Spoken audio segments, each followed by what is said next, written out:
இப்படிப்பட்ட ஒரு துறையில் இப்படியான மாற்றங்கள் கொண்டு வரப்பட்டிருக்கு சொன்னால் ஏப்ரல் மாதம் 9ஆம் தேதியில இருந்து இந்த வெளிநாட்டு பணியாளர்கள், அதாவது பராமரிப்பு பணியாளர்கள் நாங்கள் உள்ளிட்ட திட்டத்தை சடுதியாக இருக்கிறோம், அதை விட சடுதியாக குறைக்கிறோம் என்றே சொல்லலாம். என்னன்னு சொன்னா, உள்நாட்டில் இருக்கக்கூடிய இப்படியான பணியாளர்களுக்கு நீங்கள் முதல்ல அந்த வேலையை கொடுங்க.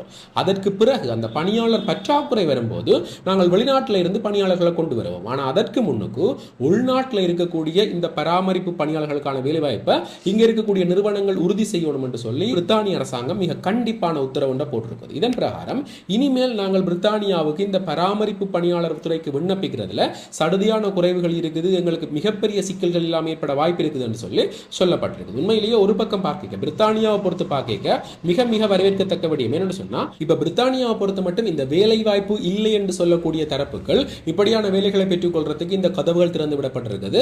வெளிநாடுகளில் இருந்து நாங்கள் பிரித்தானியாவுக்கு போயிட்டு இப்ப அங்க வேலை இல்லை, நான் இந்த கேர் கிவர்ஸ் படிச்சு